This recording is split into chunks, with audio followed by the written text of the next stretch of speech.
जय श्री कृष्ण दोस्तों, आप सभी का स्वागत है मेरे YouTube चैनल पूजा सहारा पर। आप सभी स्वस्थ रहें, सदा विष्णु भगवान की कृपा हम सब पर बनी रहे। आज हम पुरुषोत्तम मास महात्म्य का अध्याय 11 सुनेंगे, तो बोलो विष्णु भगवान की जय। नारद जी बोले, सब मुनियों को जो दुष्कर्म कर्म है, ऐसा बड़ा भारी तप जो इस कुमारी ने किया है, वह हे महामुने हमें सुनाइए। श्री नारायण बोले, इसके पश्चात ऋषि कन्या ने भगवान शिव, शांत, पंचमुख, सनातन महादेव को चिंतन करके परम दारुण तप आरंभ किया। सर्पों को आभूषण पहने हुए देव, नंदी, भृंगी आदि गुणों से सेवित, 24 तत्वों और तीनों गुणों से युक्त, 8 महासिद्धियों तथा प्रकृति और पुरुष से युक्त, अर्धचंद्र से सुशोभित मस्तक वाले, जटाजूट से विराजित भगवान के प्रति उस बाला ने परम तप आरंभ किया। ग्रीष्म ऋतु के सूर्य होने पर पंचाग्नि के बीच में बैठकर, हेमंत और शिशिर ऋतुओं में ठंडे जल में बैठकर, खुले हुए मुख वाली जल में खिले हुए कमल की तरह सुशोभित होने लगी। सिर के नीचे फैली हुई काली और नीली अलकों से ढकी हुई वह जल में ऐसी मालूम होने लगी जैसे कीचड़ की लता सवेरों के समूह से घिरी हुई हो। शीत के कारण नासिका से निकलती हुई शोभित धूम राशि इस तरह दिखाई देने लगी जैसे कमल से मकरंद पार करके भरम पंक्ति जा रही हो। वर्षा काल में आसन से युक्त चौतरे पर बिना छाया के सोती थी और वह सुंदरी अंग वाली प्रातः साय धूम्रपान करके रहने लगी। इस कन्या के इस प्रकार कठिन तप से इंद्र बहुत चिंतित हो गए। उस ऋषि कन्या के तप में लगे रहने पर हे नृपनंदन, हे क्षत्रिय भूषण, 9000 वर्ष व्यतीत हो गए। उस बाला के तप से भगवान शंकर ने प्रसन्न होकर उसे अपना इंद्रियातीत निज शिव रूप दिखलाया। भगवान शंकर को देखकर देह में जैसे प्राण आ गए, वैसा सहसे वह खड़ी हो गई। तप से दुर्बल होने पर भी वह बाला उस समय हष्ट पुष्ट हो गई। बहुत वायु और घाम से क्लेश पाई हुई वह शंकर को बहुत अच्छी लगी और उस कन्या ने झुककर पार्वती पति शंकर को प्रणाम किया। उन भगवान का मानसिक उपचार से पूजन करके भक्ति युक्त चित्त से जगत के नाथ की स्तुति करने लगी। कन्या बोली, हे पार्वती प्रिय, हे प्राणनाथ, हे प्रभो, हे भृग, हे भूतेश, हे गौरीश, हे शंभो, मेरे आधार आपको प्रणाम है। अपने तापों से व्याप्त हैं, अंगों में जिसके पीड़ा हो तथा परम घोर संसार रूपी समुद्र में डूबा हुआ, दुष्ट सर्पों तथा काल के तीक्ष्ण दांतों से डसा हुआ जो मनुष्य यदि आपकी शरण में आ जाए तो मुक्त हो जाता है। हे विभो, आपने बाणासुर को अपनाया और मरी हुई अलर्क राजा की पत्नी को जीवित किया। ऐसे आप हे दयानाथ, भूतेश, भव्य, भवत्राण, मृत्युंजय, प्राणनाथ, दक्ष प्रजापति के मुख को ध्वंस करने वाले, हे समस्त शत्रुओं के नाशक, हे सदा भक्तों को संसार से छुड़ाने वाले, हे जन्म के हर्ता, हे प्रथम सृष्टि के कर्ता, हे प्राणनाथ, हे पाप के नाश करने वाले, आपको नमस्कार है। अपने सेवकों की रक्षा कीजिए। हे नृप, बड़ी भाग्यवती मेधावी की तपस्विनी कन्या इस प्रकार मन और वाणी से शंकर की स्तुति करके चुप हो गई। श्री कृष्ण बोले, कन्या द्वारा की हुई स्तुति सुनकर और उसके किए हुए उग्र ताप से प्रसन्न मुख कमल सदाशिव कन्या से बोले, हे तपस्विनी, तेरा कल्याण हो। तेरे मन में जो अभिष्ट हो वह वर तू मांग ले, मैं प्रसन्न हूं।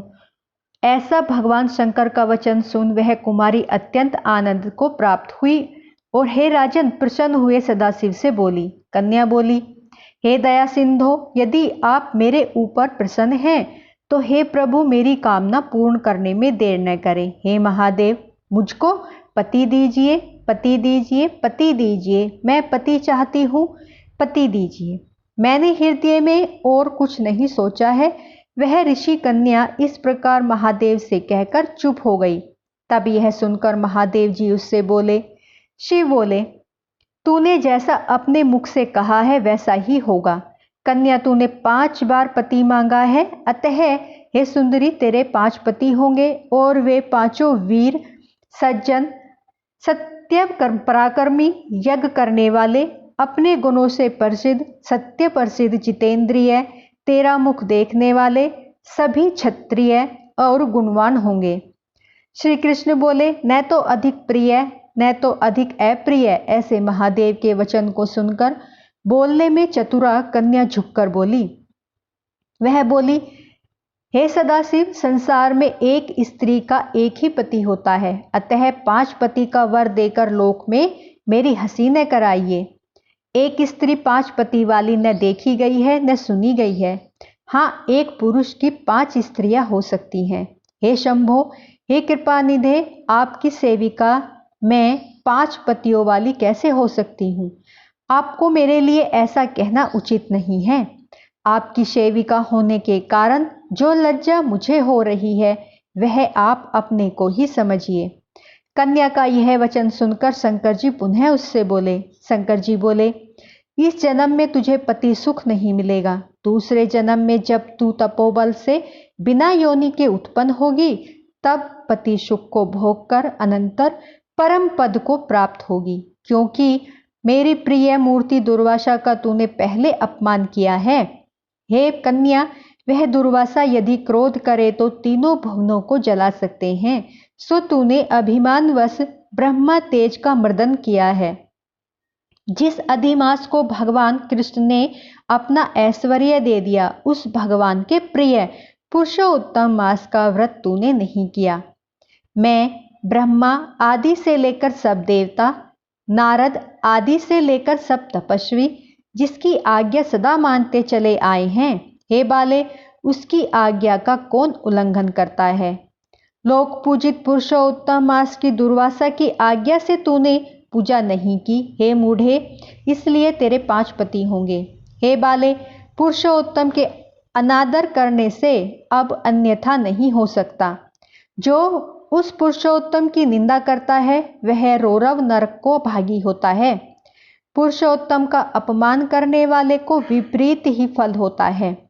यह बात कभी अन्यथा नहीं हो सकती। पुरुषोत्तम के जो भक्त हैं वे पुत्र पौत्र